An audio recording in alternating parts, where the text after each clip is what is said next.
TDP, Janasena, BJP పొత్తు ఖరారైనప్పటి నుంచి AP రాజకీయాలు మరింత రసవత్తరంగా మారుతున్నాయి. బీజేపీ, జనసేన పార్టీలకు 6 ఎంపీ, 30 అసెంబ్లీ సీట్లు ఇవ్వటానికి టీడీపీ గ్రీన్ సిగ్నల్ ఇచ్చింది. ప్రస్తుతం రాష్ట్రమంతా దీనిపైనే చర్చలు జరుగుతున్నాయి. పొత్తుల వ్యవహారం తేలిపోవటంతో ప్రజలను ఆకట్టుకునే పనిలో పడ్డాయి. గతంలో ఇదే కూటమి ఇచ్చిన హామీలను ప్రజలకు అందించటంలో విఫలమైంది. ఫలితంగా 2019 ఎన్నికల్లో వైసీపీకి తిరుగులేని మెజారిటీతో విజయకేతనం ఎగురవేసింది. దీంతో రాష్ట్ర ప్రజలందరూ ఈ 3 పార్టీలు కలిసి ఎలాంటి హామీలు ఇస్తాయి? వాటితో ప్రజలను ఆకట్టుకోగలరా?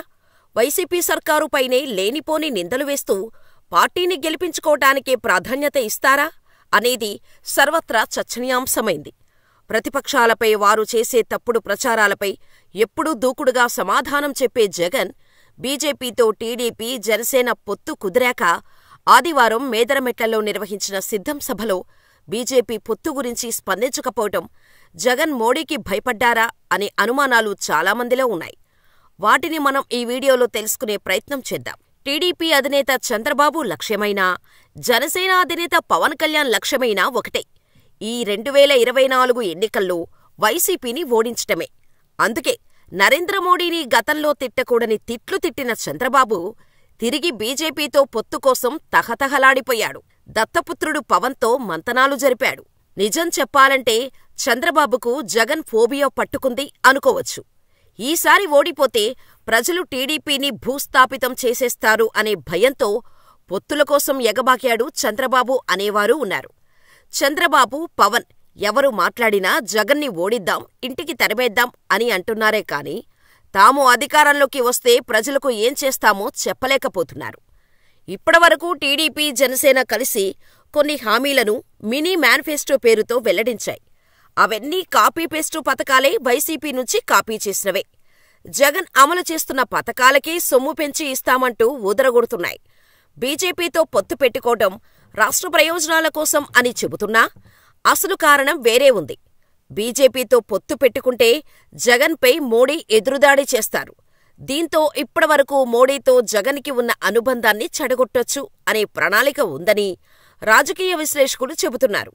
అంతేకాదు, ఆదివారం మేదరమెట్లలో నిర్వహించిన సిద్ధం సభలో టీడీపీ, జనసేన, బీజేపీ పొత్తు గురించి జగన్ స్పందించకపోవటంతో జగన్ భయపడుతున్నాడని ఎల్లో మీడియా ప్రచారం చేస్తోంది. కానీ రాజకీయ ఉద్దండులు మాత్రం జగన్ స్పందించకపోవడం వెనుక రాజకీయపరమైన స్ట్రాటజీ ఉందని అంటున్నారు.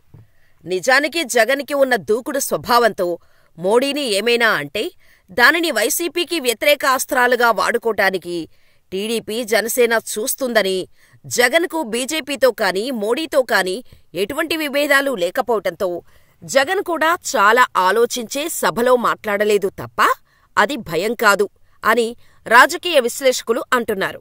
అంతేకాదు, ఈ పొత్తు జగన్పై కానీ వైసీపీపై కానీ ప్రభావం చూపించే ఛాన్సే లేదని, దానికి కారణం క్షేత్రస్థాయిలో 3 పార్టీల మధ్య ఓట్లు బదిలీ గురించి ఆందోళన నెలకొనడం. కనీసం కొన్ని నెలల ముందైనా 3 పార్టీలు కలిసి ఉమ్మడి కార్యాచరణతో ప్రజల్లోకి వెళ్లి ఉంటే కొంతవరకైనా సానుకూలత వ్యక్తమై ఉండొచ్చని విశ్లేషకులు అంచనా వేస్తున్నారు.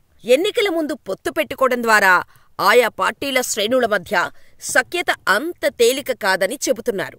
గతంలో ఇచ్చిన హామీలను అమలు చేయకుండా మరోసారి ప్రజలను వంచటానికి 3 పార్టీలు మాయ చేస్తున్నాయని, ప్రజల్లో వ్యతిరేకత 3 పార్టీలపై పడుతుందని అంచనా. ఇలాంటి సమయంలో మోడీ చిలకలూరిపేట సభలో కొత్తగా ఏం చెబుతారనేది రాజకీయ వర్గాల్లో ఆసక్తి రేకెత్తిస్తోంది. అందుకే ఈ సభను ప్రెస్టేజ్గా తీసుకున్నాయి 3 పార్టీలు. అయితే ఎన్డీఏ కూటమిగా జరిపే మొదటి సభ చిలకలూరిపేట బహిరంగ సభ. నిన్న మొన్నటి వరకు ఎన్డీఏలో చేర్చుకుంటారా లేదా అన్న డైలమా ఉండేది.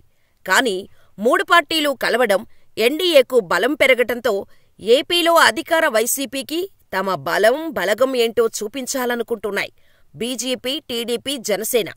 జన సమీకరణే కాకుండా గెలిస్తే తామేం చేస్తామో కూడా ఇదే సభ నుంచి ప్రజలకు క్లియర్గా చెప్పాలని చూస్తున్నారని తెలుస్తోంది.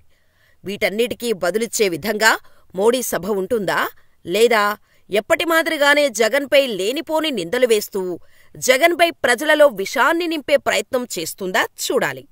మోడీకి జగన్కు ఉన్న మంచి అనుబంధం గురించి ప్రత్యేకంగా చెప్పాల్సిన పనిలేదు. మరి జగన్పై మోడీ ఎలా స్పందిస్తారో వేచి చూడాల్సిందే. 3 పార్టీల పొత్తుల వల్ల వైసీపీకి గ్రాఫ్ పెరుగుతుందని, మొత్తం 13 ఉమ్మడి జిల్లాల్లో ఏ పార్టీకి ఎన్ని సీట్లు వస్తాయనేది అంచనా వేసింది. ఈ సర్వేలో అధికార వైసీపీకి స్పష్టమైన ఆధిక్యత కనిపించింది. సర్వే సంస్థ వెల్లడించిన వివరాల మేరకు వైసీపీకి ఈ ఎన్నికల్లో 48% ప్రజామద్దతు ఉండగా, టీడీపీ కూటమికి 46.50% ఉన్నట్టుగా తేల్చింది. ఇతరులు 3.25% ఉండగా, సైలెంట్ ఓటు ఫ్యాక్టర్ 2.25%గా నిర్ధారించింది. వైసీపీకి 106 నుంచి 110 స్థానాలు, టీడీపీ జనసేన కూటమికి 64 నుంచి 68 స్థానాలు వస్తాయని అంచనా వేసింది. ఈ సర్వేలపై రాజకీయ విశ్లేషకులు నిజమేనని అంటున్నారు. ఈ పొత్తులతో 10 సీట్లు వైసీపీకి ఎక్కువ వచ్చే ఛాన్స్ పెరిగిందని, 2% ఓటు బ్యాంకు పెరిగే అవకాశం ఉందని అంటున్నారు. టీడీపీ పొత్తు పెట్టుకోవడం వల్ల వైసీపీకి వ్యతిరేకంగా ఉన్నవారు కూడా జగన్ వైపు మొగ్గు చూపుతున్నట్టు తెలుస్తోంది. ఉత్తరాంధ్రలో టీడీపీకి అనుకూల ఓటు బ్యాంకు ఉంది కానీ, బీజేపీతో పొత్తు పెట్టుకోవడంతో విశాఖ స్టీల్ ప్లాంటు ప్రభావం ఉంటుందని, దీంతో టీడీపీకి అక్కడ నెగిటివిటీ పెరిగిందని చెబుతున్నారు. వీటన్నిటి వల్ల జగన్కి ఎన్నికల్లో పోటీ చేయకముందే కొన్ని సీట్లు గిఫ్ట్గా స్వయానే చంద్రబాబే జగన్కి ప్రేమతో ఇస్తున్నాడని రాజకీయ విశ్లేషకులు అంటున్నారు. ఇంతకీ టీడీపీ, జనసేన, బీజేపీ పొత్తుపై మీ అభిప్రాయాన్ని మాకు కామెంట్స్ ద్వారా తెలియచేయండి.